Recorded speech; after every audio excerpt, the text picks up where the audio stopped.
Thanks for coming today. We're going to be looking at critical thinking skills and writing skills as well. And this is one of the areas that the tutors, the markers are very keen to see in written work.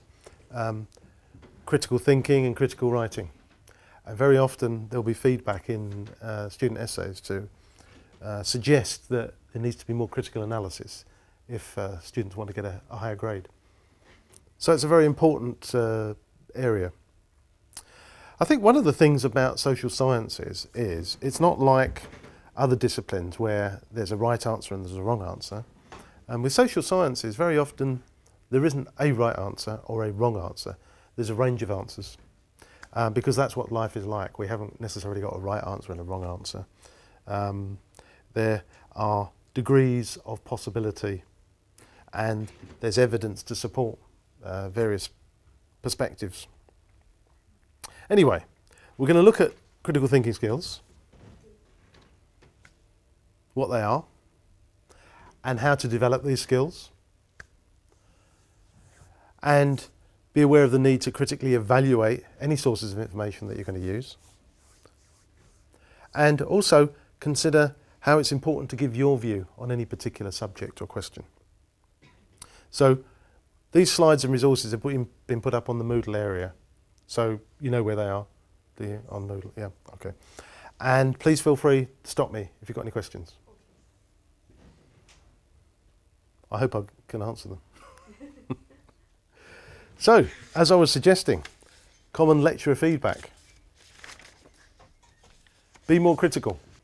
More analysis needed. Not enough argument. Too much description. Yes, but what do you think?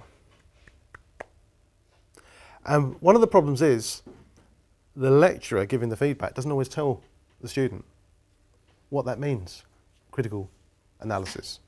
So the student can read that in the feedback, but what does it mean and how does it relate to their writing? And so sometimes students come to see me and I have to try and work it out. Where was it too descriptive? Where was more analysis needed? How could it be improved? Because the idea of the feedback is that it's supposed to be developmental. So if you read the assignment feedback, you should be in a better position next time you're doing an assignment. You'll be better informed and hopefully you can improve your writing. So one of the features of critical thinking, critical writing, is being an objective thinker. So trying not to look at it from a particular individual perspective, but looking at all the possibilities. Trying to be an impartial observer. Looking at the evidence and arriving at a decision based upon an examination of that evidence. Critical thinking is also about not just accepting viewpoints at face value. Even if they're coming from a professor or a Nobel Prize winner, you still have to question their viewpoint and the evidence supporting it. So it's important that you do your own research, you do your own reading. You judge the strength of the evidence and the research. And you consider the counter arguments and positions and the strength of the evidence supporting those. And then you arrive at your own individual view of that, your own judgment. If you're just collecting other people's opinions and writing them down descriptively in your essay, I've heard it described as a laundry list. So all these names and all these different items beside the list, beside the names. In other words, it's just a list, a descriptive entry in your essay. It's not a judgment, it's not an evaluation of those ideas and the evidence supporting them.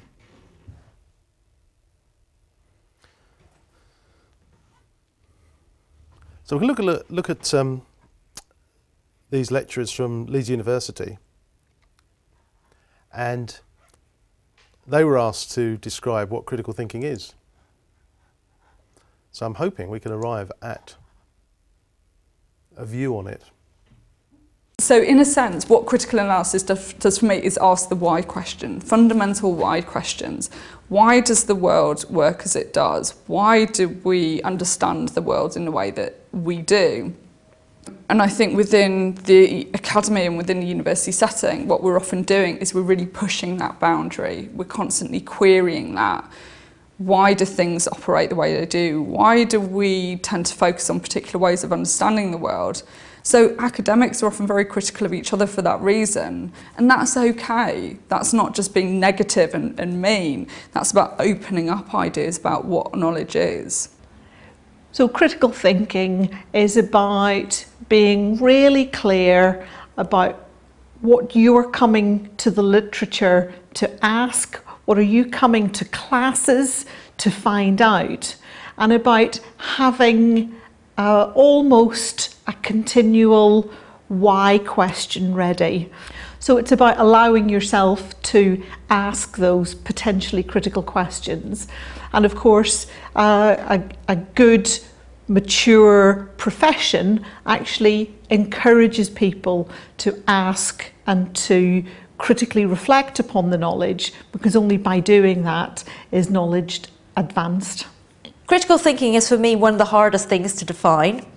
But for me, it means the ability to evaluate both primary and secondary sources and to reach a well-informed, well-argued conclusion based on these. It also means the ability to know when you have researched enough and when you have arrived at a satisfactory conclusion to your research question. Or sometimes it can be the uncomfortable realization that you haven't reached a satisfying conclusion, that there is a negative answer to your research question, or that your research question was asking the wrong questions of the sources. So critical thinking means being able to critically evaluate your own work as well as the data and the sources that you're researching. Thinking critically also means embracing complexity. So thinking critically is pulling together lots of different perspectives and ideas. It means coping, I think, with ambivalence, with complexity, with not knowing certain things. I mean, for me, critical thinking is just about questioning everything that you read and do. So what does it say, and can the author justify that? And equally so, after reading it, and I try and synthesize it, can I actually justify my conclusions? So for me, critical thinking is an integral part of not just being an academic, but it's also about an integral part, I think, of any professional's life. Critical thinking also means the ability to organise your points, to be able to make a point, substantiate it with data and with reference to the secondary literature, to understand the implications of the point that you've made, to point towards further research and to link it towards the next question. So critical thought isn't a series of disconnected sparks of insight, but rather it's a thought through critical position on something that can lead to a greater body of work. So that's answered the question then. What is critical thinking? So we can go home now. What did you get from that? Did it illuminate what it is? What were the main things that came out from there? I think that constant questioning. It's the constant questioning. I always think it's a bit like children. The children are always asking why this, and then you answer it, and then they go why again. So, in fact, that's what you're doing as well. And these academics were suggesting that it's that constant why questioning. It's always questioning. And it's not accepting anything as a given. It's wanting to know why, and where is the evidence to support that. It's being critical of other people's views and research. And it's interesting because one of the people speaking there said it's not being a nasty person, being critical. It sounds like you're being nasty, being critical about someone's clothes or the way they act, but it's not. It's being critical about their ideas and their conclusions. And your lecturers expect you to be critical of ideas and to arrive at your own opinion, independent opinion, based upon the evidence that you've explored. So you are expected to engage in this process, questioning process, considering all the sources and the evidence, and arriving at your own well-argued conclusion based upon those sources. And when you're writing, you're expected to be able to present those ideas, that argument, and your own views in a logical fashion, structure, so that people can follow the rationale for your end result, for your conclusion. It's easy to follow. And it's about embracing complexity, one of them said.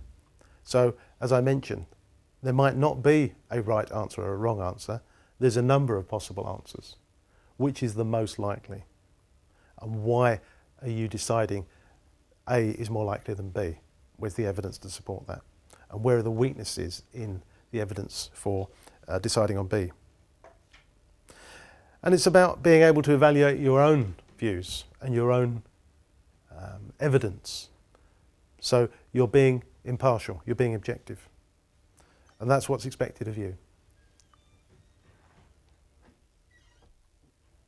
So critical thinking is the ability to reflect skeptically. So I thought I'd better look up skeptically. What does skeptical mean? And the compact Oxford English Dictionary says, skeptical is not easily convinced, having doubts or reservations. So listening, reading, taking that information in, but questioning it. Looking for the evidence to support it.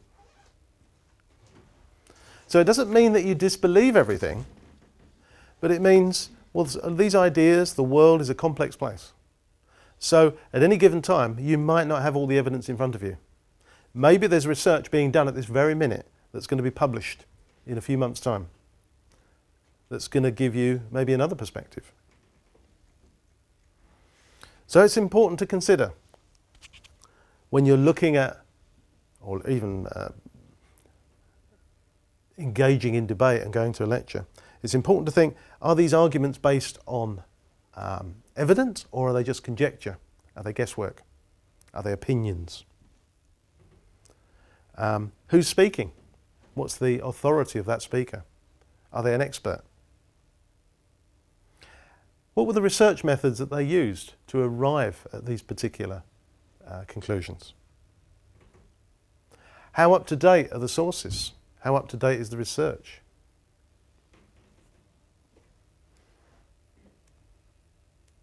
And checking for assumptions. Are there any assumptions made? And also, does the evidence truly back up the conclusions that are arrived at? Or is there a gap between them? So these are questions that are going to be asked of you. But you don't have to do all the hard work on your own, because academics are constantly critiquing each other. So that's one of the reasons that your lecturers are asking you to read the academic journals, because this is where this debate's raging. I mean, obviously at conferences, seminars, but also in the academic journals. There's a debate going on, different opinions, up-to-date research, critiquing each other. And so you can use these journals to support your particular paper that you have to write. And I nearly forgot here the second one, the ability to think in a reasoned way. Think logically, but then put your thoughts on the particular question in a logical framework so that people can follow your argument and your view. So when you're engaging in critical analysis, you're thinking of a story about the topic. You're starting at the beginning and getting all the way through to the end. You're thinking, what are the key themes? What are the arguments and the conclusions? You're thinking in terms of a big picture. You're not just thinking of this specific question. You're thinking about, what are all the arguments and what are the evidence that supports and the counter evidence that argues against a particular idea. Where do these ideas and themes come from? How do authors in the area agree with each other and disagree? In fact, we could even bunch some of these authors together. There might be schools of thought. So if you think about economics, for example, you might have a Marxist school of economics. Well, you do have. You could have a Keynes, John Maynard Keynes view. In fact, there's a whole host of them. I'm going to talk about them later on. neoclassical view of economics, Austrian school of economics. There's a whole range of them. So it's important to think, what are the other schools?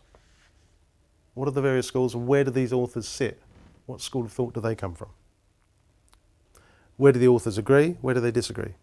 And the theory that's being considered, how does that relate to the real world? How does that impact on practice?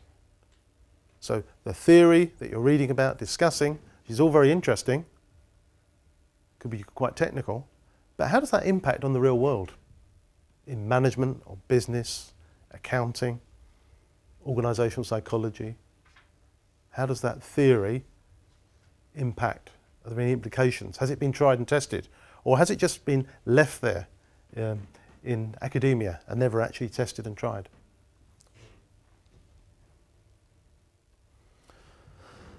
So one of the things that we need to do is we need to broaden our horizons.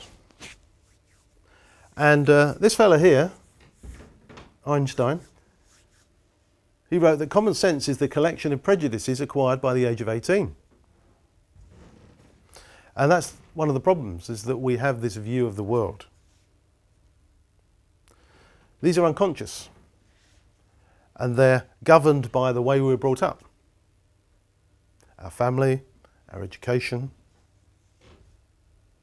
maybe religious, cultural, there's all manner of influences, and they shape our view of the world. But it's important that we realise that we do have a particular view of the world. And that is one of the beauties of coming to Birkbeck, I think, because particularly if you work in study groups with other students, then you're exposed to people from other cultures, with other views, other experiences, a different view maybe. And it's important to be able to embrace that and consider what other people have got to say, particularly when they disagree with you, because then that helps to shape our views, and we need to go back and think, okay, that person disagrees, they've questioned this particular view of mine. I've got to go back and actually rethink it, think, what evidence have I got to support it, and what criticisms were there of it. And so I might need to rethink my particular point of view, and I'm going to be better informed than that. That will either help me to give me an idea of how I can strengthen my particular case, or it might make me think, well, actually I've got to change my position on this because I wasn't aware of some of the weaknesses of my thinking and the evidence that I brought to bear on this particular issue. So we can learn from each other. So at Birkbeck, you're not just learning from the lecturers, you're learning from fellow students as well. And it's important to embrace that, because many students are working in the industries that they're actually studying in. So you might be working with students who work in management and particular organisations, and you might well be studying theories of management and organisational behaviour as well. And fellow students can tell you about their experience of these theories in practice when they try to implement them in their workplaces. So it's real life experience of these theories and ideas and practices. And people can have real up-to-date opinions and views on how they work and how they don't work so well. Has anyone heard of Benjamin Bloom?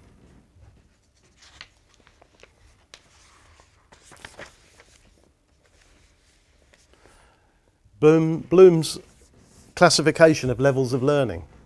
So Benjamin Bloom, who was a professor at Chicago University,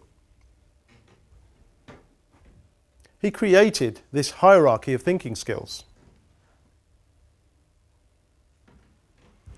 And at the bottom we have remembering something, remembering some information, which is retrieving it, locating it, recognising it. And then one step up, it's understanding it. So not just remembering it, understanding it. So interpreting it, summarising it, paraphrasing it in your own words. And then higher up, applying it, actually doing something with it, implementing and carrying out. And then the next one up is analysing. That's comparing and organising and deconstructing, taking it apart. And the next step up is evaluating it, hypothesising it, critiquing it, judging it, testing it. And finally we get to creating, designing, planning, inventing. And in fact, when we look at this process, that is what research is all about. If you are doing research, then at the end of your research, you may well have created a new perspective, a new theory, updated a theory. There's a new body of knowledge, possibly, that you have created or somebody's created. And really, we're only getting up to, let's see, this is sort of describing, we're only really beginning to analyse and be critically aware up here when we get to analyse. Now, when we looked at the lecturer feedback, that was really telling students, look, you're only doing these things here. You're not getting up to the analysis, you're not getting up to evaluating. So what that means is that you will get the lower grades because you haven't engaged in critical dissection of the issues. If you look at the assessment criteria for your particular course, whatever it is, you will see that you'll get 40 or 50 for remembering and understanding, maybe applying. It's only when you start analysing that you start to get the higher grades. It's only when you critically examine, explore and evaluate that you actually start getting into the 60s and 70s and 80s. So it's important that you recognise that. Now, when I say all of this, I'm not saying, well, don't remember anything, that's rubbish. Don't understand anything, that's rubbish, these aren't any good. We need to do all of this. We engage in all of these levels of understanding when we are studying something, when we're exploring it. We might be using several of these skills at the same time. But ultimately, we need to be moving up this intellectual scale. So we're analysing, we're comparing, contrasting, we're deconstructing, and then we're evaluating it, we're weighing it up. And then we're arriving at our own individual judgment, which is impartial and objective, based upon a particular question that we've been given.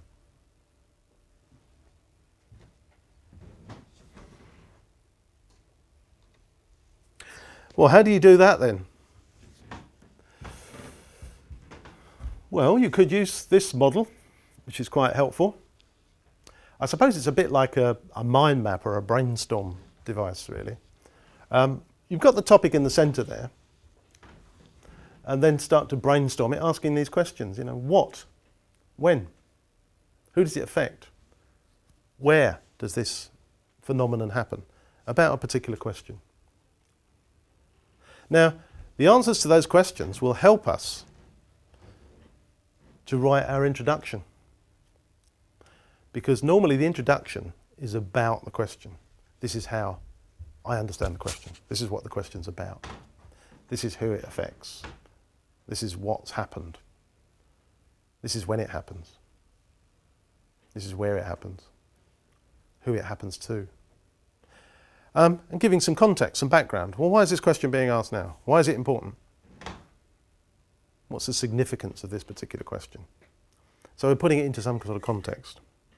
And this will help us to identify the key points that we need to address in order to answer the question. And we itemise those key points in the introduction. And we itemise them in the order that we are going to address them in the main body, which is the analysis. Because when you look at this, we're going from description, which is the introduction, to the analysis, which is the main body of our writing, where we examine all the issues, examine the theory, weigh up all the evidence. And then in the conclusion, we evaluate all of that. We arrive at our own independent judgment based upon the evidence that we've considered. So if we go through this process, that will help us to write and develop and give us a structure. So we're moving from the introduction, the description, to the body. So we're asking some more questions here. But these are much more demanding and insightful questions. We're asking why. Why does this happen? And that was a key question that we heard from those academics, continually asking the why question. Why is this happening?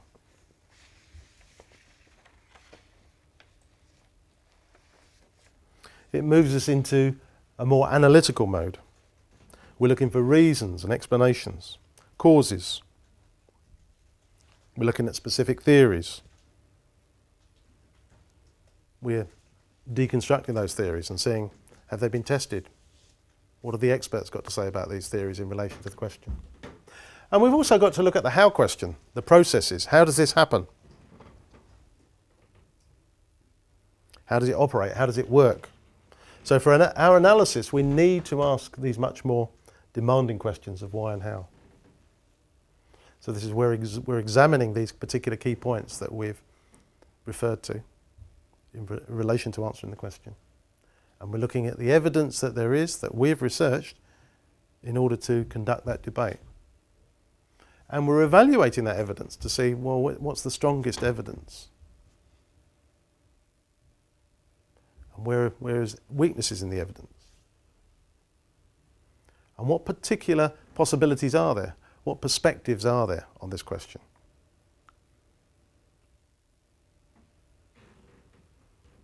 And then we consider, well, what if we made a change? What if we introduced a new component, substituted one component for another? What if we did this instead of that? What if we made a change? How would that improve the situation? Or would it? Would it make it worse? So we're sort of speculating, really. We're looking to how to solve this problem, resolve it, improve the situation. And finally, we're getting to the evaluation. And I always think it's a bit like being a judge in a court case. There's a question to consider, and we've brought in all these experts in our body, in our discussion. And we've asked them questions. What's your opinion? Why do you think this on this particular question? That's a very interesting conclusion you have there. Do you have any evidence to support it? So we listen, we read the conclusions, we look for the evidence, and we consider whether that evidence supports that expert's point of view. And then we ask experts who've got conflicting points of view. You disagree with this. Why do you disagree? What's your view? Have you got evidence to support your view? How do you perceive there to be weaknesses in the other experts' positions? So you're questioning them. That's what you're doing. It's almost as though you've got all these experts together in the room and you're questioning them in relation to your particular assignment. And once you've engaged in that analysis, you get to the evaluation, the conclusion of your assignment. And this is where you make your judgment, a bit like the judge in the court case. You're harking back to the discussion, you're considering the question, and your judgment, you're showing what your conclusion is. After having considered the arguments and the evidence, your judgment. It would appear reasonable to conclude that this is more likely than that. This is a stronger argument than argument B. And the reasons for this are. And what this means is, what the significance of it, is that this action needs to be taken in order to resolve the situation. So what's the significance of the judgment? What does it mean? Why is it of import? And what next? Maybe you might make some recommendations. So there's a real development of ideas there, and there is a logical structure. Developing argument. One of the problems is that people start in the descriptive mode in their introduction, and then it's very easy to stay in that mode of description when they get into the body and the conclusion. But it's important to think, once they move beyond the introduction, they get to the body, they move up that intellectual gear into being analytical and critical. And at the end, in the conclusion, evaluating this argument and evidence and arriving at an impartial, objective conclusion. So can I just ask Sure. a really basic question? Yeah. I apologise to rush out here, but so I understand the context of critical thinking when you've been given So sorry, just a little step back. I've not been given any of my essay titles yet, so I'm sort of working sort of blind here at the moment. So I don't know what kind of things are going to be coming out. So I get critical thinking if the essay question is based on a particular paper or a particular theory. But I've seen some examples, or in some of the sessions I've been in, study skills sessions, questions where it's not a particular theory or a particular paper, but it's more maybe around an idea or sort of something that's happening at this moment in time. So then would you apply all of this on the research that you're doing in order to answer that question? Well, yeah, I mean, something that's happening at the moment is the Brexit argument, for example. Somebody mentioned this last week, and they said, well, I can't find the evidence because... I said, well, there isn't any evidence because it hasn't happened before. We don't know. The evidence will accrue over months and years. And in a way, it's a little bit like I was saying earlier on. There is no right and wrong answer. There are competing schools of thought. We know we've got the heavy-duty Brexiters, and they want this hard Brexit, and then we've got these people who actually want to stay in the EU. And there's other people who are happy to come out of it because it seems democratic, but they want a soft Brexit. So there are different schools of thought. So then it's incumbent upon us to consider what's the evidence to support these various schools of thought. And it may well be that the evidence at the moment is insufficient to arrive at a definitive answer, which is probably the case. Because if you did have that definitive answer, then really you should be working in government or working as a consultant maybe.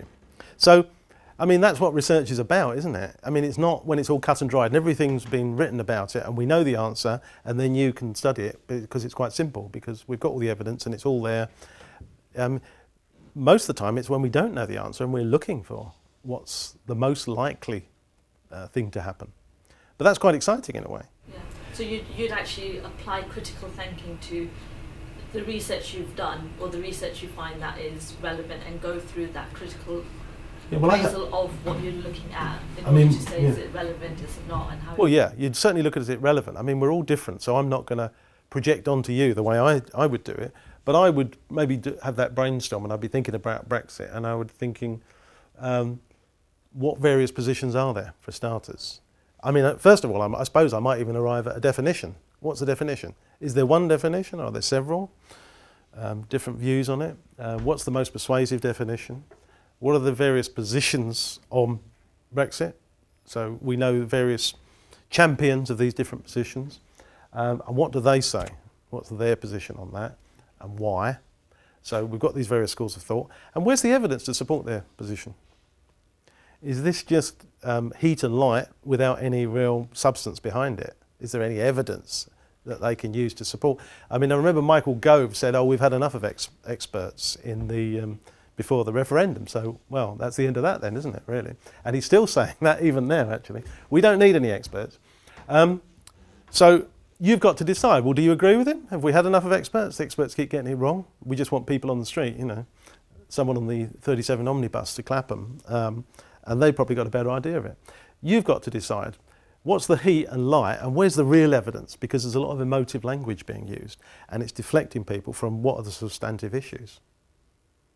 So that's your job in terms of doing the research, looking at the quality of the research. Who are the experts?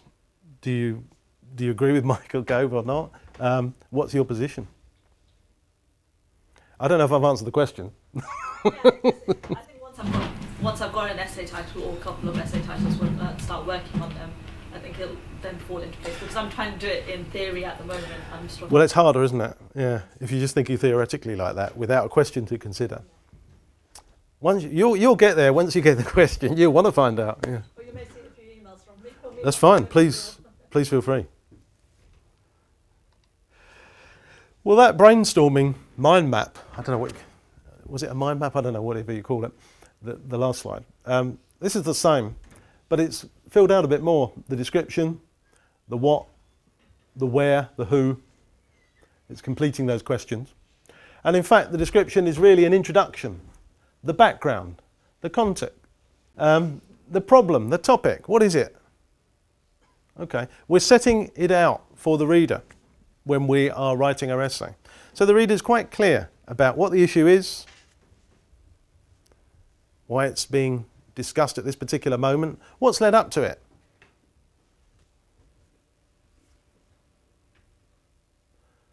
Why is it important? What are the main issues that need to be addressed?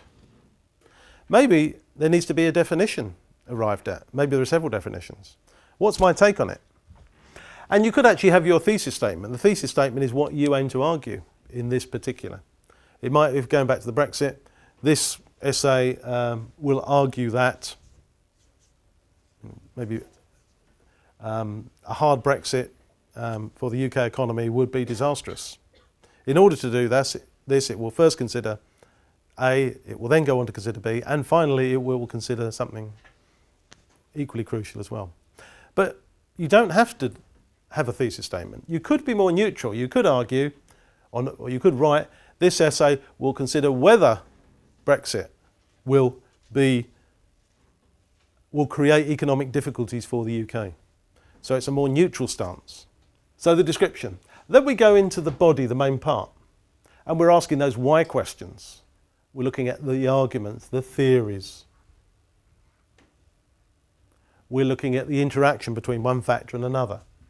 We're looking at the relationship between the various components of this discussion and debate. We're looking at how all these components fit together. We're looking at the theory in practice. And very often lecturers will say to you, we want to find out from you, have you any experience of this? Can you bring something from your own experience? This theory working out in your company, your organisation.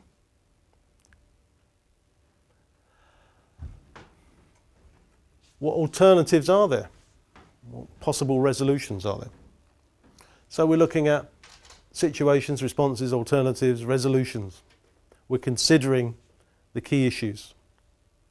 We're considering possible solutions, and we're looking at counter-arguments and counter-positions and the evidence supporting them. And when we've considered all of that, then we get into the conclusion. And that's when we've got to ask ourselves, so what? So what am I saying about this? What's my summing up? Based upon this argument, this evidence, in relationship to the question, what am I saying? What's my overall conclusion? And so what? What is the significance of that? What are the consequences of that? What does it mean? What needs to happen next? What can I be learnt from this? What can be learnt from this? And is this information transferable? If I was looking at, say, small businesses, a particular theory, well, would that relate to other scenarios, other situations? Or is it just limited to this particular question? So can it be extended out and made transferable in terms of other scenarios, other situations?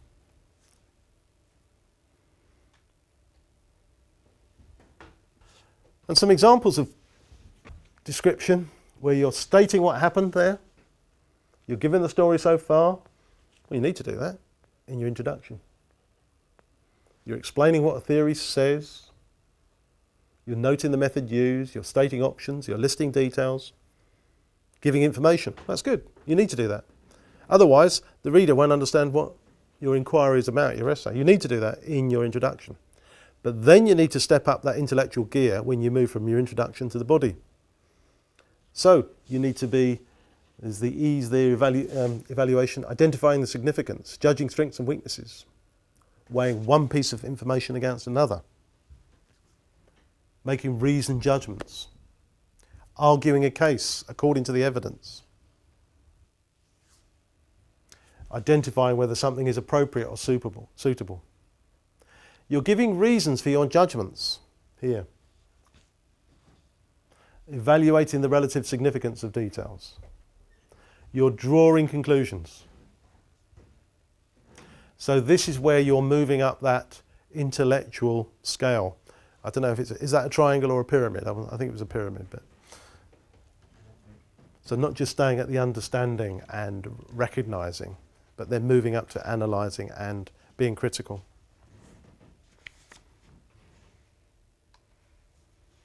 So a really important thing we need to do is we need to evaluate information.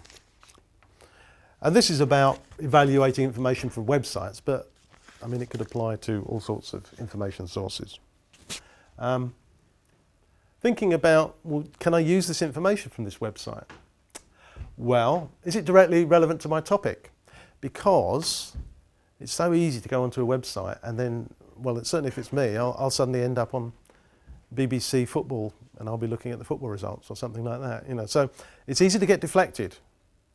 Or we find something that's relevant or of interest that's connected, but it's not immediately of interest for the inquiry that we're doing. It's so easy to get deflected and find something, oh, that seems much more interesting than what I've got.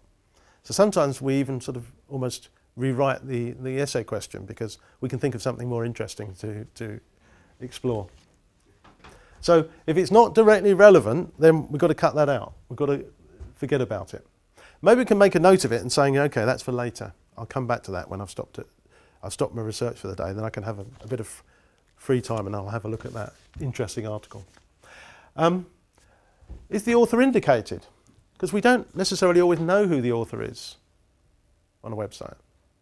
So that's important because the author needs to be an expert. Otherwise, we are basing a case on somebody who doesn't know any more than we do.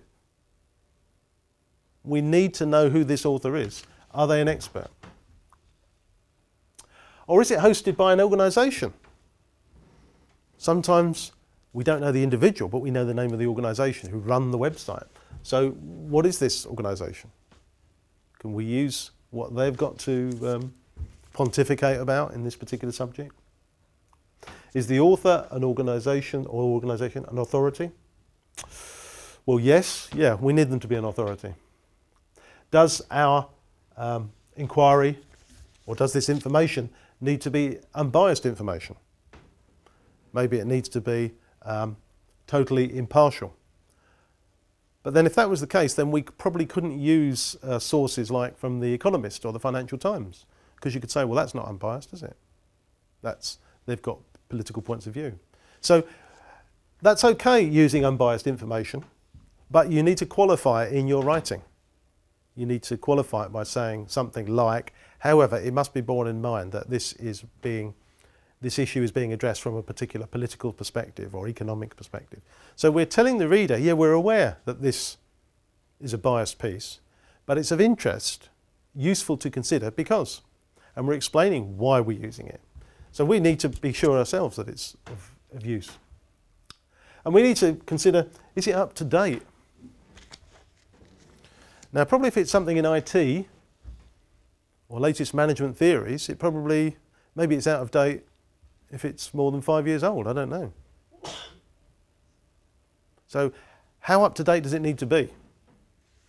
That's something you need to consider. So it's worth going through that process when you are considering the credibility of the resources that you're aiming to use for your research.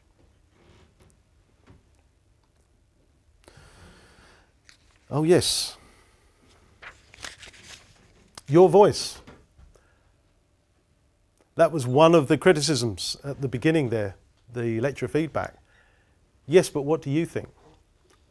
So the marker, the reader of your essay, is going to be very disappointed if you sum up what are the main points of view on this particular subject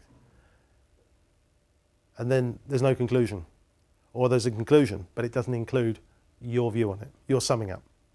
Because if you don't sum up, if you don't give your view, then you've opted out. And the reader's going to be rather frustrated because they want to find out, well, what do you think? What's your summing up? It's like the judge. You know, you're in the court there. You've listened to all the evidence. It's been very interesting. And then the judge is going to sum up, and the judge is gone. Hasn't said anything. Well, what's the verdict? What's your verdict? Now, sometimes it's not possible to arrive at a verdict in the sense of that there is not enough evidence to go one way or another. Maybe the evidence is evenly balanced. And it would be artificial if you flicked a coin Or if you said, oh, I just think this is very, very slightly more likely than this, it's more or less equal. So it's perfectly fine to write that. Based upon the evidence, it is not possible to arrive at a conclusion. And very often,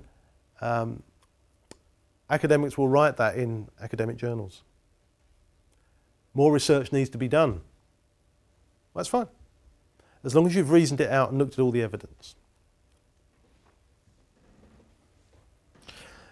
So when you're given an assignment to do, presumably you've been doing the essential reading, you've been attending the lectures, going to the seminars, so you've probably built up a knowledge base on that subject, even if it's brand new to you. So you'll have an inkling of what you think about it, what's your view. That doesn't mean that it's going to stay the same. It may well change, because as you do more and more research, and you have a better informed idea, then it would be silly if you just maintained the first initial view on it. There's nothing wrong in changing your opinion as you become more knowledgeable on the subject. That's fine.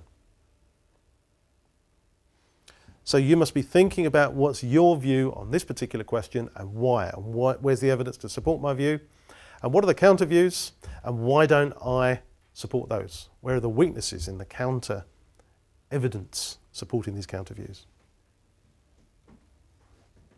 And that's why we're asking these why and how questions, to arrive at our own individual verdict. Has anyone heard of Ha-Joon Chang? He's an economics academic at Cambridge University. And he wrote Economics, the User's Guide. I recommend it. I'm not an economist, but even I understood it. And he wrote, there are many different types of economic theory, each emphasizing different aspects of complex reality, making different moral and political value judgments, and drawing different conclusions. Moreover, economic theories constantly fail to predict real-world developments, even in areas on which they focus, not least because human beings have their own free will. So, what he's really saying is, these theories don't relate to the real world. I mean, how many of these economists predicted what was going to happen in 2008 with all these financial houses and banks going bust? He goes on to say, as they define economics in terms of its methodology, most economics books assume that there is only one right way of doing economics. That is the neoclassical approach. The worst examples won't even tell you that there are other schools of economics than the neoclassical one. So, I'm suggesting to you that in social sciences, well, there aren't necessarily right and wrong answers. There's shades of opinion, possibilities. And he's saying that a lot of the experts are telling us, well, there's only one way of doing it, and there is a right way, and it's the neoclassical school of economics. And some of these experts are not being quite honest, because they're not even telling us that there are other schools of thought in terms of economics. Well, there's the classical, there's the neoclassical, there's the Marxist, developmentalist, Austrian, Schumpeterian, Keynesian, institutionalist, behaviouralist. And that's not all of them, because he mentioned a few others as well. So this is where we need to be quite careful, because a lot of the textbooks, a lot of the economists that are being studied in universities are arguing that, oh, it's the neoclassical school that we need to follow, and don't even refer to other schools of thought at all. And one of the things he's arguing is that the research, the theories of neoclassical rely on computer modelling. So they've just been done in some laboratory somewhere, and they've never actually touched real life practice. they've never been taken out of the box to try to see if it works. And that's what countries and organisations are basing their performance on. And so it's a word of caution from Chang, who believes in capitalism. He's not some Marxist, he's not some left-wing person. He believes in the system, but he's arguing that the academic argument and theories behind current economics that we're studying, and him and colleagues are teaching in universities, is not impartial.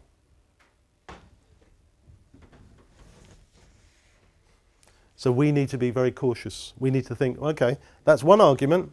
Have you got the evidence for that, the neoclassical school? But what other schools of thought are there? And what do they think? What are the counter-arguments? So we need to be thinking about bias. Private Eye magazine, a satirical magazine from 2013. Quite an interesting little snippet here. It says, shock, horror, academics hired by government to evaluate the effects of its policies are being leaned on to reach suitable conclusions. A survey of 205 academics by the London School of Economics found that in one case, civil servants intervened at the sample stage to get a result more in line with policy. Another academic said they faced huge pressure to spin findings to fit an agenda. Other researchers received phone calls from the department demanding that a set of figures be removed from a report and executive summary to show a scheme in the best light. The figures were duly removed. So, we need to be careful. We don't necessarily believe what the government tells us, but the government are employing academics to do research for them, but then putting pressure on those academics. So those findings aren't impartial, they're not objective. This article here is from The Guardian, referring to university economics curricula and suggesting that, as I mentioned earlier on, that they remain untouched since the 2008 crash. It's as though it never happened. So certain academics and students were campaigning to say, no, actually it needs to take into account. The experts didn't predict what was going to happen in 2008, the economic crisis. But they're supposed to be experts. Why didn't they predict that? And now we're relying on those same experts, and we're using the same curricula, the same syllabus, maybe. No change whatsoever. And this one's an interesting, from the Times Higher Education supplement. It's talking about academics writing, doing research that is funded by organisations. And these academics don't always admit to the fact that they're being funded. So that might affect their conclusions, possibly. So I don't want you to think that I've got it all in for all academics and I'm saying they're all on the make. I'm just saying there are certain... We need to be careful. We need to check. Is it impartial? Is there any bias involved?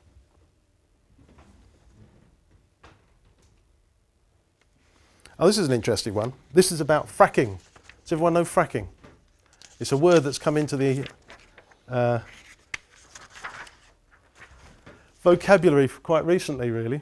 These are 3 letters about a case in Glasgow University.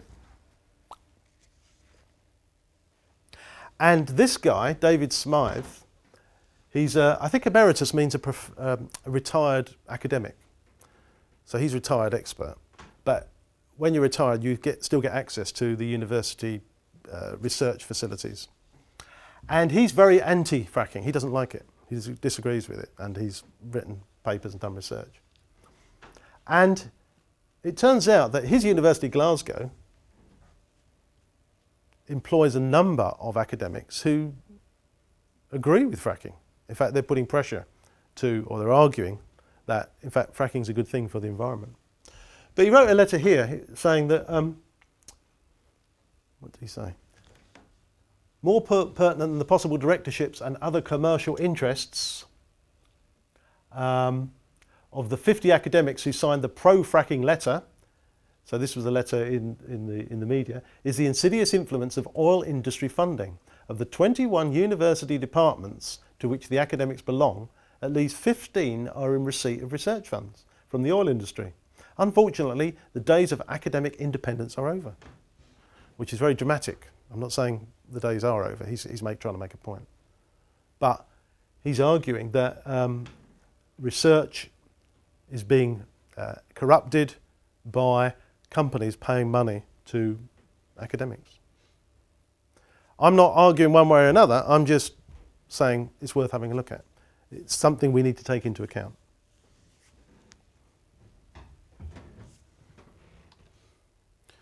So one of the things we need to do is we need to be very careful when we're reading. We need to be making our own judgments. We need to be asking these questions. Why am I reading this? What am I hoping to get from it? So we need an aim. Otherwise we can read aimlessly. We could be reading and making lots of notes. Have you ever made lots of notes and at the end of it thought, well, actually that article's not quite as useful as I thought it was going to be? So I've got these notes that I don't need now. It's taken me 2 hours to do that. That was a waste of time. Or I file the notes away and I never look at them again. What was the point of that? So why am I reading this? What else has this author written? Can I identify them, connect them to a particular school of thought? What's their view generally? Have I read anything similar before? Is it recent? Is it relevant to my inquiry? Based on my prior knowledge, what's the argument likely to be? Because academic writing can be very predictable. Very often the writer will tell you in the introduction what this is about, the stages the inquiry will go through in the article, and even what the conclusion is. It will tell you in the order. And then you read it and it does follow that order. And at the end, the writer will tell you, well, we looked at this topic, and first of all we looked at this particular issue, then that, and finally this, and then we arrived at this particular conclusion. So it's very predictable. So it's a good idea to get into the habit of trying to predict what's going to come next. What do you think this writer's going to say? It helps to engage with the writing. It's important to think about what are some of the possible counter-arguments or alternative approaches. So you're reading or hearing somebody's particular viewpoint and they're bringing forward the evidence to support what their view. But it's important to consider, well, what other possibilities are there? And it's important to consider the methodology, the research methods that have been employed in order for that writer or that speaker to arrive at those particular conclusions. Is the research valid? Is it up to date? If they did a survey or questionnaires and there was only 5 responses, well, that's probably not valid. How many does there need to be? Do we, if it's published, I mean, do we just take the validity for granted to a certain extent? Because well, even if they've been funded by the fracking industry or pharmaceutical industry or... Sorry, I mean like published in a peer reviews. Yeah, well, I don't think you can just take it. It's been through this sort of quality control. It's like French wine. There's this very rigorous process it needs to go through. It needs to be this particular grape, it needs to be in this particular area, it needs to be this particular type of soil, this needs to happen. But it doesn't mean it's any good at the end. It's just follow these procedures. And it can be like that with research. Yeah, it's followed all those procedures, it's been checked, it's been quality controlled, but it doesn't mean it's right. It means it's been through that process. It's up to you to decide. You're looking for strengths and weaknesses in the argument and the evidence, but you're not on your own. Because in writing that piece, the writer will be critiquing other experts' opinions and research. So these writers in particular fields, they'll know who their peers are, and they will be looking for the next issue of this particular journal, or that particular journal, or the next book that's coming out, to see, am I cited in it? Are they referring to my research? What did they say about my research? So they will be critiquing each other all the time. So you can consider, what are the critiques of this particular piece of work here? So whatever you think, but also what do other experts say about it? So when you're reading, you've got a view, hopefully, or an idea, an aim. You want to get something specific from this. So it's worth going through the text quite quickly, skimming and scanning it, and trying to look at the structure. And it's helpful if you look at the introduction. Obviously, if there's an abstract, that's useful, because the abstract tells you what it's about. It's a summary. But obviously, the introduction will tell you, and you can look at the headings, and you can look at the conclusion. And you can identify, try and identify, well, is there a main point? What's this author arguing? So here's my code here, MP, main point. And here's an asterisk to show, oh, this is a major piece of evidence to support that point. And here's a conclusion, a major conclusion. And the question mark, I don't think this is very clear. And maybe I feel violently ill when I read this, so there's an exclamation mark. Or maybe I totally agree. And in fact, I could use post-it notes to identify key sections. And I could write on the post-it notes that this is a point also agreed, or that somebody else, another expert, agrees with, or somebody else disagrees with this, or this doesn't make sense, or I might be critiquing and saying there's weaknesses in this particular research model. So it's very handy to, when you're looking through initially, if you can annotate the text and then concentrate on those key parts, because you've identified these are key sections of the text. And you might need to read those several times over to really understand them and consider, how do they relate to your research and how do they relate to the question that you're trying to answer?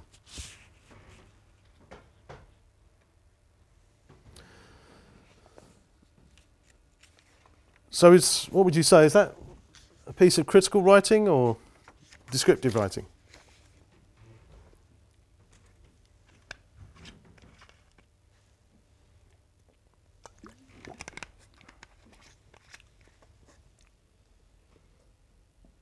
The script. Yeah. Why do you think that?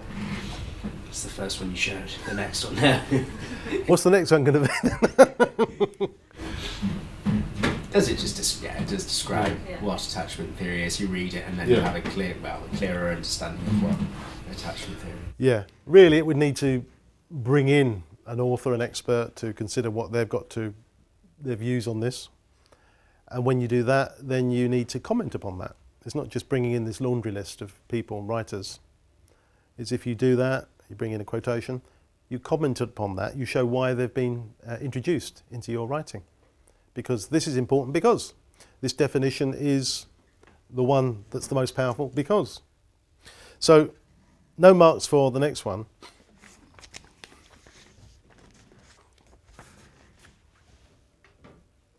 But it's different. It's definitely different.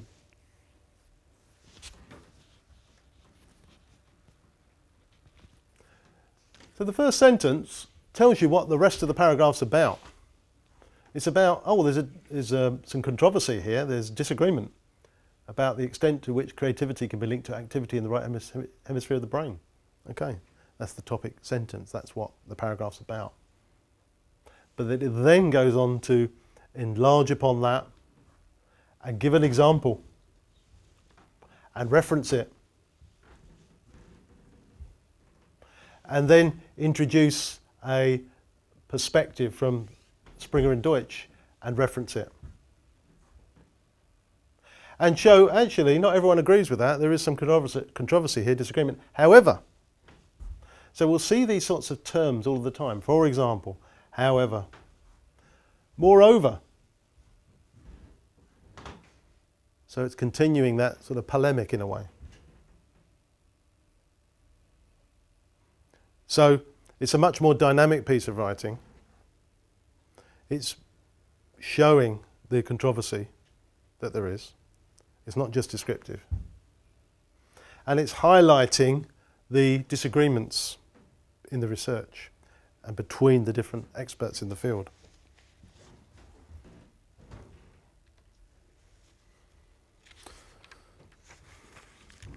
Oh, so here's an extract from an article from Human Resource Management International Digest. So I'm sure all of you got that at home, haven't you, really? I'd like to get your views on that piece of writing, whether you'd be happy to use that in your next assignment if you were going to write about outsourcing. Bias to it already, though, isn't there? The fact that it's Accenture HR Services that. What do you mean? Sponsored the. Yeah, so it's been sponsored, so we've always got to be a bit careful of that. Who's paid for this research? Is it somebody who's got an interest in the findings of the research? Oh, right, yeah. So the title is Outsourcing HR, the contrasting experience of Amex and DuPont. So it's all about outsourcing HR. And it was sponsored by Accenture, HR Services. So they're intimately involved in it. They're totally enmeshed in it.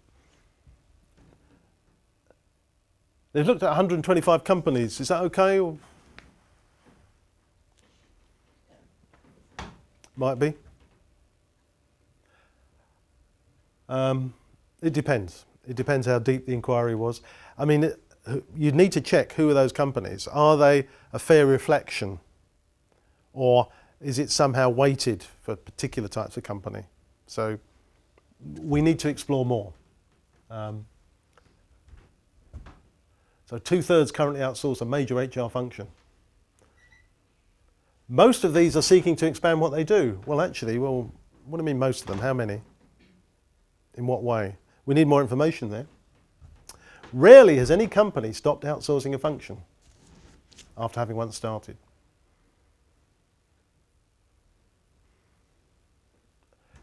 I think it's like any sort of survey or research, we need to drill deeper than that.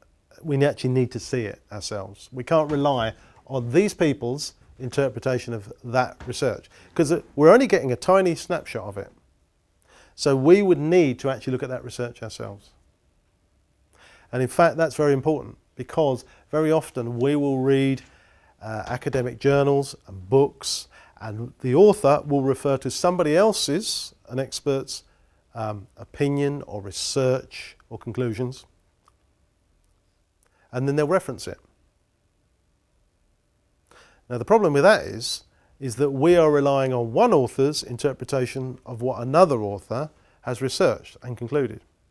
And that's called secondary research, really, or secondary referencing. Whereas really what we need to do is we need to look at the citation within the text, look at the bibliography to find the book or the journal or the website that it came from, and then actually track down that original research, that original article, so that we can make the interpretation ourselves. Because if we're relying on somebody else, maybe they've misinterpreted. Or maybe they've deliberately skewed that particular research to fit in with their own argument that they're making in a particular book or research. So I've certainly seen lecturer feedback to students in their assignments to say too many secondary articles. So it's much better if you can actually find the original. And here it's important to actually look at the research yourself because you're relying on these people's interpretation of that research. And there's not enough information there to go on. Oh, here's a good one. This is the Journal of Advanced Nursing. You've probably got this one as well, I bet, at home. So the aim of the study was to describe how patients perceive involvement in decisions concerning their own treatment and nursing care. The sample. A convenient sample of 12 patients was selected from 3 mixed-sexed medical wards. The only criterion for inclusion in the study was a willingness to participate. Is 12 okay in a study, would you say?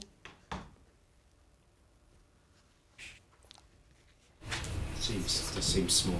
It does seem small, doesn't it? Yeah, it's not enormous. They're all from the same place as well.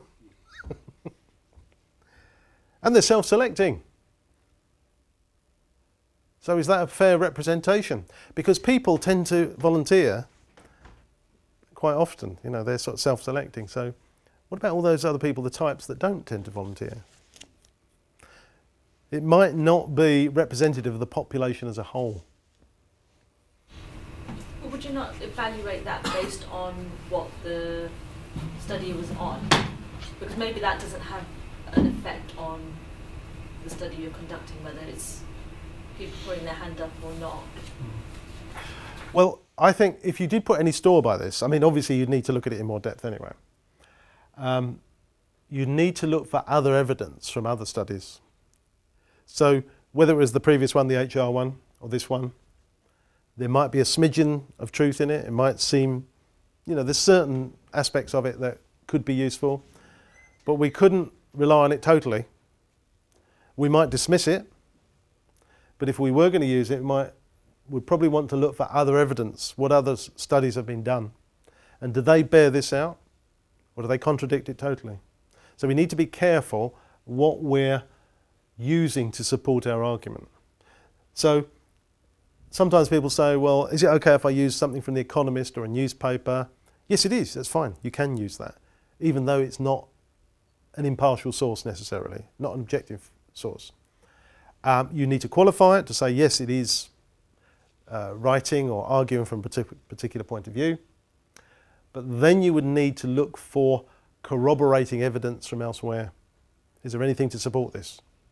Or is this piece, you know, is it a lone rider on their own? So this is being skeptical. We're not, oh, there's something that supports what I want to write, so I'm going to use it. What other evidence is there? Here's another example.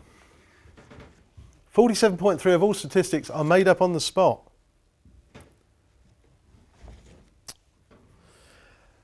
That's one of the problems with research, statistics. You can shape them to suit what you want to argue. So we need to ask, where did this information come from? Who asked the questions? Did anyone sponsor it? Who paid for the research? Were there any questions they didn't ask? How was the data collected? How big was the survey?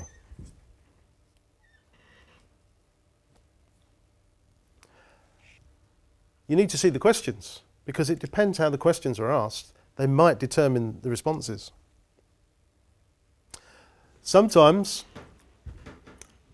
the media, and academics for that matter, might cherry pick the findings, the ones that suit their case, and leave out anything that doesn't fit in with their view. So it's just using particular parts of the research. And sometimes, like we saw with that time out little piece there about government research, sometimes the government will research or pay for research, and if it doesn't like the findings, it will lean on the researchers, or it will publish the research on Christmas Eve, you know, when everyone's celebrating. No one's watching the news, reading the newspapers. And it will quietly put the results in a filing cabinet somewhere in the Houses of Parliament that no one will ever have access to, so it won't be published. I'll give you an example. Sometimes pharmaceutical companies, they will have research done on a particular drug, and they will publish the fact, oh, this is wonderful, you know, 95% of people found the symptoms were removed. But they might not add about the fact that, you know, there were terrible side effects and people had headaches and skin complaints. They might just tell you what they want you to know and leave out anything that's negative.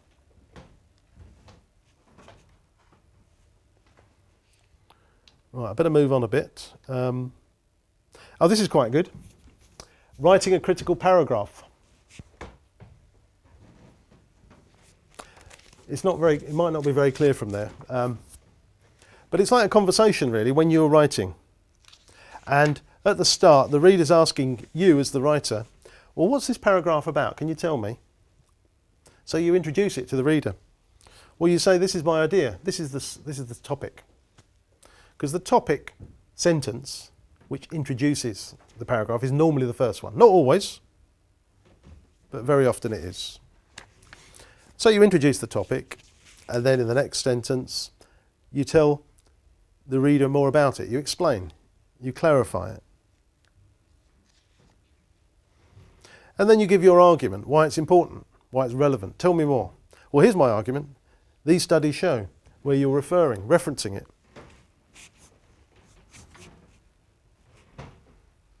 And then you give some comment on the evidence. You reference it. What does this mean? So you're staying on that theme from the topic. And what's your final point? Does this relate directly to the question? Well, what I've done is I've shown this. This is the significance. This is what this means. So this might help, in fact, to structure a paragraph or a section where you're introducing an idea and then you're enlarging upon it. You're giving an example, evidence, you're illustrating it, you're referencing it, and at the end you're summing up, you're showing what's the significance of what you've tried to get across, the point you're trying to make. And so very often academics will say you're actually having a discussion, an argument in your writing. You're discussing particular ideas and you're bringing forward the evidence, the writers, the research, the key people, and then you're evaluating that evidence and those ideas. So, an example of some academic paragraphs. The first one, the topic sentence again is the first one. Large IT companies are choosing Bangalore for one main reason: the availability of well-educated computer science professionals.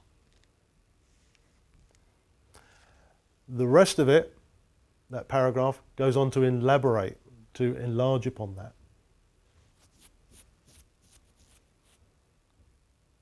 And if you start moving off that subject, then you need to move to another paragraph. Like here, the diesel engine has a number of disadvantages. For one, yeah, here's the first one. Give an example, therefore, thus, and in addition. So this is the sort of language that will crop up in academic writing. Comparing, contrasting. And these are called really signposts. They're signposting the reader. They're explaining how this all fits together. And as soon as you move off the topic, then it's important to move on to a new paragraph. Well, anyway, I think I've done enough talking, so I'm going to ask you to have a look at this and see what you think.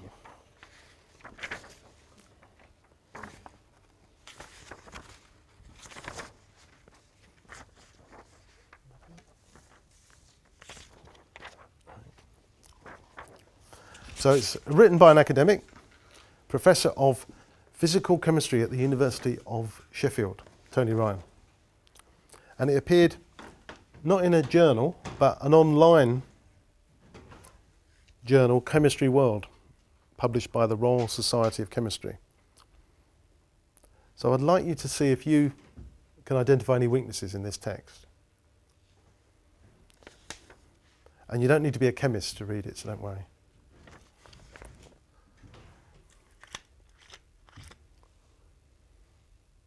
Do you think this fellow's in favour of nuclear energy or against it?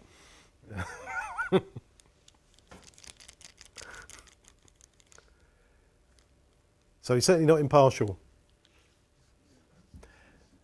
And he wears his heart on his sleeve. Any initial thoughts? Anything you thought, I'm not sure about that? Or are you happy with the whole thing? Well, it just sort of, even the first sentence, you know, is quite strong in its assertion of so it doesn't keep the door open to any other possibilities. I like the way you said that, doesn't keep the door open, yeah.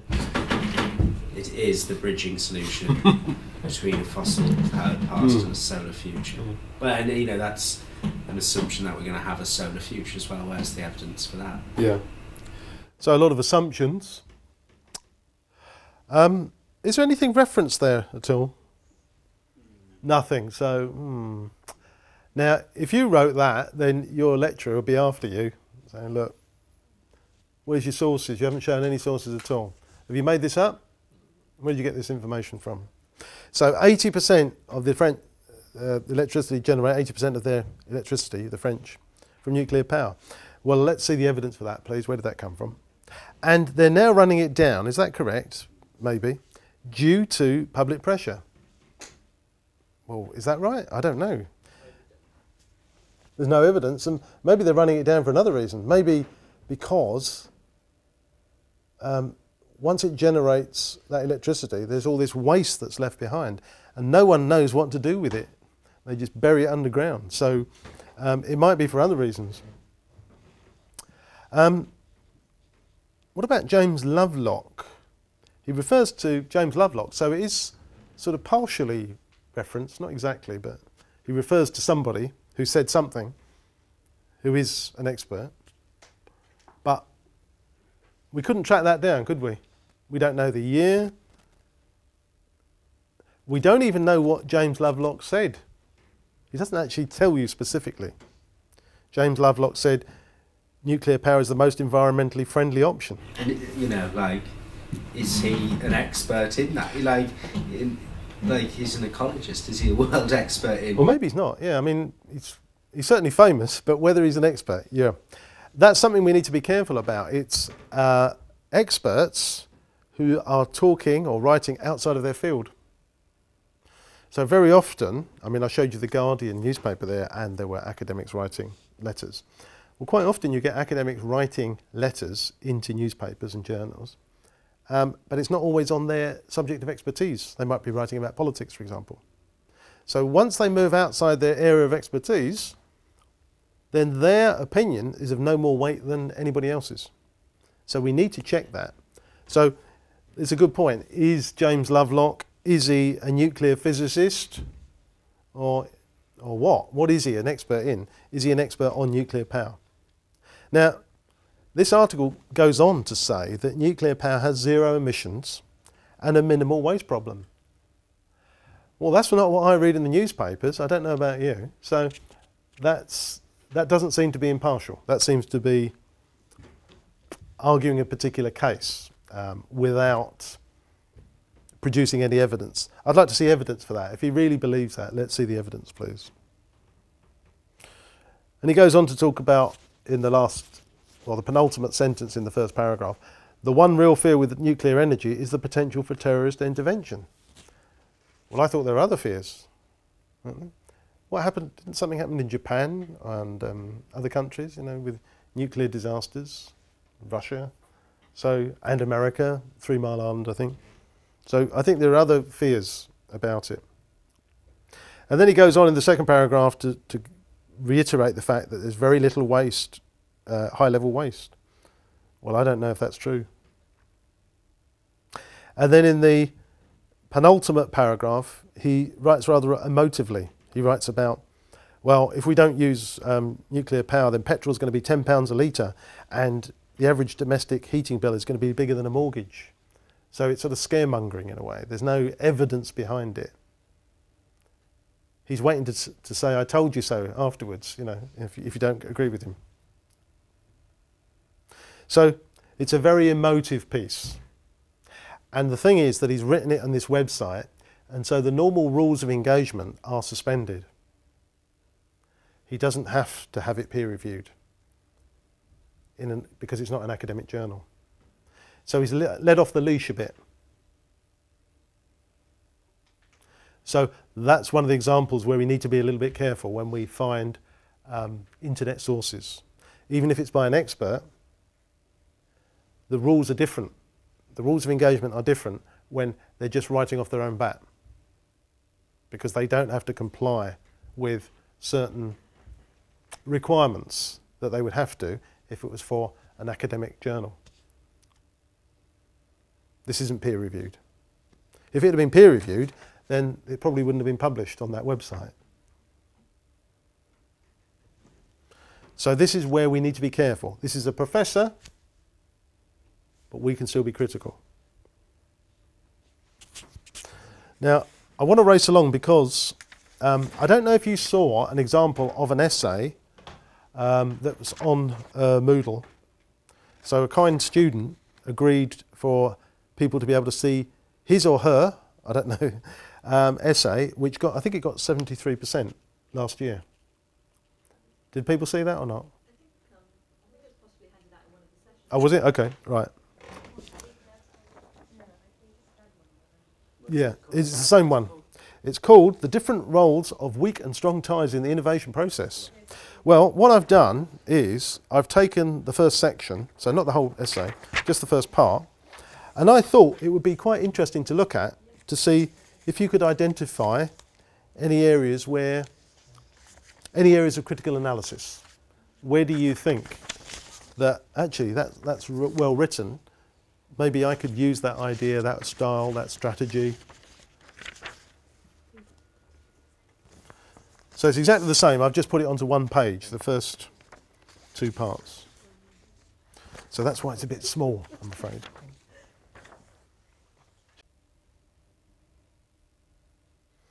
So the module is called Innovation Systems, Networks and Social Capital. And social capital is the first term that he uses in right at the beginning of the essay. Anything you like? Any examples of critical analysis? Any examples of good writing? It's good because he does have each of his, or this person does have each of the points in a paragraph. Oh, so is it following that model then? Yeah. Like the topic sentence and then enlarging upon that topic? But I'm trying to kind of work out sort of, I can identify where he's got the introduction and he does the explanation, etc. But then trying to give, it's not really commenting on the evidence. And I assume his evidence here is the quotes that he's taken off these theories and stuff. I mean, one of the things I would say is that those first two paragraphs, I think they could be one paragraph. I think they could be together. Because, I mean, you wouldn't normally get such short paragraphs one after another. So I think there's a case for some of these paragraphs being amalgamated. And I think if that was the case, that might make it easier to follow. So I take your point. And not every paragraph in an academic piece can be exactly like that. It's where you're actually examining evidence and making a point, considering a theory or a perspective.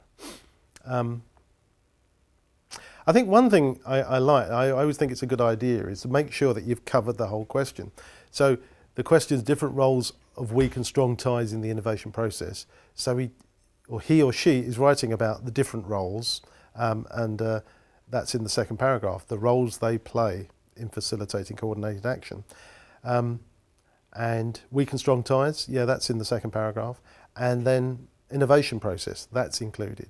So I've got confidence that this person is going to address all of the aspects of that particular question because they've referred to them. The module's about social capital, and straight away the author is writing about social capital is difficult to measure. So they're giving us a definition early on. So they're actually pointing to the fact that it is difficult to describe or evaluate. So here's a definition that is obviously felt of worth to inform the inquiry, and they've referenced it, so that's important as well. With him saying it's difficult to measure, would it be worthwhile to put like the thing that makes it difficult, like the other view of what social capital could be? Yeah, so I think what he or she, I'm going to get sick of saying this, they haven't done really is commented upon it yet anyway. Maybe they do later on. Yeah. But why that definition, why does that definition work for them?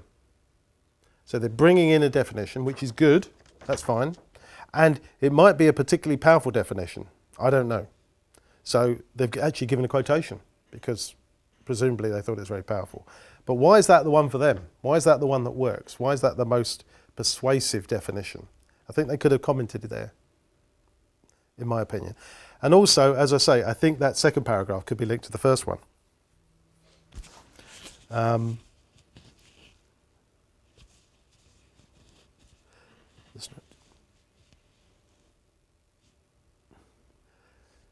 They tell you the aim of the essay in the second paragraph. Well, that's quite handy. So, all right, I know what you're doing then. The aim of this essay is to look at more closely these ties. Okay, right, fine. And then there's another definition in the third paragraph. It's the strength is, tie strength is a definition, is a function, sorry, of time, intimacy, emotional intensity and so on. Okay, so that's a key term in the title, tie strength, strong ties. So they're giving us a definition of that. Well, that's quite useful. You might decide whether you want to have it as a quotation or whether you want to put it in your own words. But it may be this is a particularly powerful definition, important definition. So you might want to stick with that, that as a quotation. And it's referenced, which is good. And that paragraph then goes on to explore the difference between strong ties and weak ties, which is a key part of that essay. Now, it can't go into it in huge depth because it needs to hold on to that for the main bulk of the essay, really. But it's just exploring what are the two things. It's telling us there's weak ties are this, strong ties are this. Okay. So it's already starting to answer the question.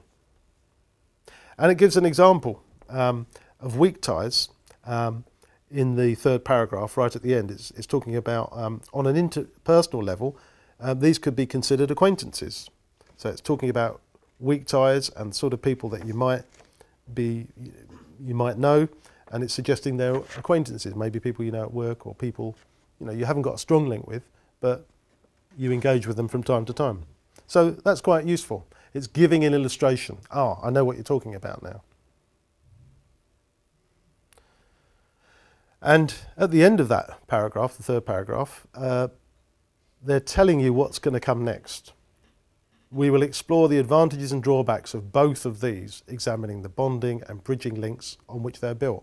Now that was the introduction. So that's telling you the key terms, or repeating the key terms and explaining what they are from the title, giving you some examples, referencing it, and explaining what's going to be explored in the rest of the essay.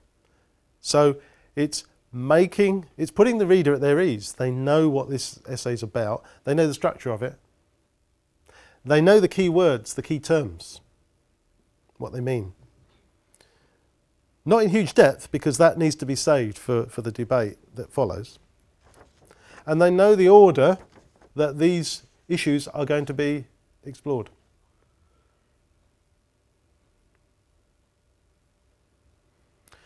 And they've got a heading here. Now, some lecturers like headings, some don't.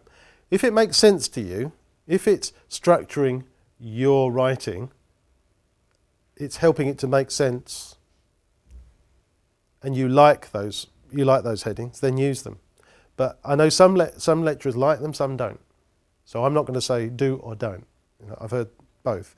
If it makes sense, though, in your writing, then use them, because it might help the reader to navigate what you're trying to say. Anything else that you liked there that you thought, oh yes, that's a good bit of analysis, or I like the way they put that? One thing I would say in the main body, the collaboration in a changing world part, this person is really emphasising on the need for companies to innovate, adapt quickly. That's in the very first line of that. It creates a significant competitive advantage. So we're left in no doubt whatsoever why it's important to have weak and strong ties in the innovation process. They're actually underlining that as they go. Now, I have got no background in this whatsoever, but I can follow what they're saying, and I can see why it's important. It's increasingly important to be connected, so I've underlined these things. External cooperation is important, and it's referenced to Nielsen 2003. There's an illustration of it. And then it goes on in the next paragraph to write about Lord Brewer's 2005, who in the second sentence there, refers to nationally competitive is not to be competitive. So it goes beyond national boundaries. So it's not just about people you're working with in the same building. It goes much further than that. And it explains why that comment is particularly important. It goes on to write about increased importance of an international perspective. They must find ways to spread their networks of innovation globally, to truly have their finger on the pulse. And the next paragraph, again, the importance of innovation is increasing. So it's almost, it's building up, it's ratcheting up, this is important, yeah, okay, I can see it, trying to stay with that. And then it's giving some illustrations. It's showing companies, examples of companies that didn't actually do what this person's recommending. Referring to Nokia, they were a market leader and they got left behind. They got left behind by Apple and Samsung, among others. Another one was Kodak. Another one was Blockbusters. So it's illustrating the point. So we're quite clear what this writer is saying. They're illustrating the point that they're making with real life examples.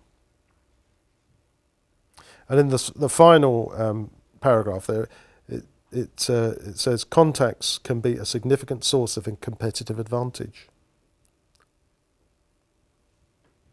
Do you have any, sorry, I was just going to ask if you had any points on there which were not quite right. Yeah, so something that...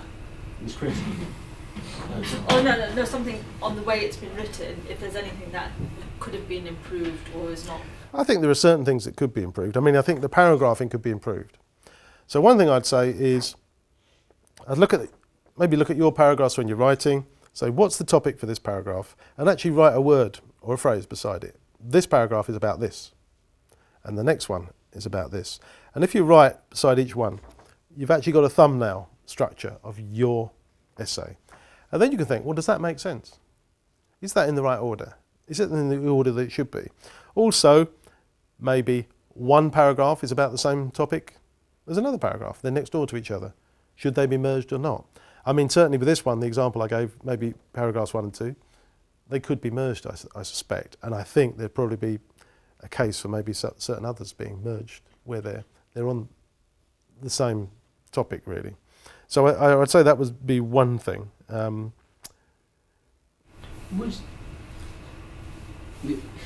Would you look to, in this section, have like a critical view of, the topic? Is companies' ability to innovate, does it give them competitive advantage, or what are the downsides of it? Or is it acceptable to sort of outline this and then in my second half of my discussion to address the key? There's no one way of writing it. I mean, what's the logical way for you to address that, to illustrate your point? What makes sense? So you could do it side by side. There is this advantage that has been enunciated, researched in this particular process. However, there are dissenting views who argue instead that. So you could have them side by side. There's this point, but there is a counter view here.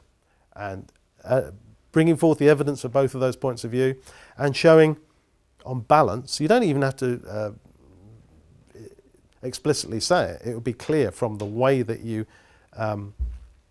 write which is your particular point of view, because you're showing the strengths and the weaknesses of the competing views and the strengths of the weakness of the competing evidence, and it will be clear from the way that you're writing it which is the one that you endorse. Well, maybe they're evenly balanced. But what you're doing is each time you're judging them on a particular criterion. So on this one, it might be you're looking at, well, first of all, you're looking at weak ties, and then you might be looking at strong ties, and you're showing why they're both important and giving examples and looking at the evidence, looking at the theory, and looking at real-life examples to illustrate what you're trying to say. And not like some of these economic theories we looked at, where they haven't been road tested, they haven't been tried. They're not, we don't want mathematical models. We want, real-life examples where it's been demonstrated to be effective in the workplace or wherever it's going to be. And to be fair to this, I mean, this is just the first part of it, so, you know, it would expand on that. But I didn't want to give you the whole thing, because it would, you know, well, unless you want to be here till 6, you know. I mean. So is the whole essay available? Yes. And then is the corresponding feedback available? Yes. I can read you the feedback, if I can find it. I think, oh. No, I can't. What I will do is I'll put it on the Moodle module when I get back. Okay, so you can find it straight away. But there is feedback on the front. I just want to very quickly look at this critical skills checklist. Ask yourself, who is speaking or writing? Are they an expert? What is their point of view or perspective? Have they already got a particular bias built in, maybe? Are they making assumptions? What ideas and information are presented, and how were they obtained? Are there unsupported assertions? They're making a case, but they're not supporting it with any evidence. Are reasons or evidence provided? Are the reasons and evidence relevant? What about the research methods? Are they sound? Is the evidence correct or valid? Have there been any assumptions made? What is fact and what is opinion?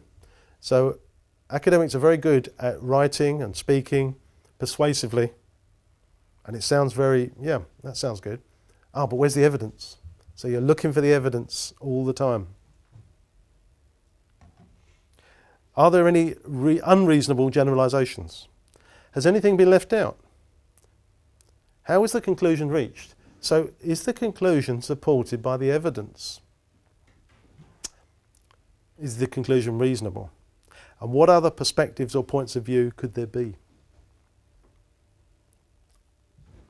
I'm going to finish there.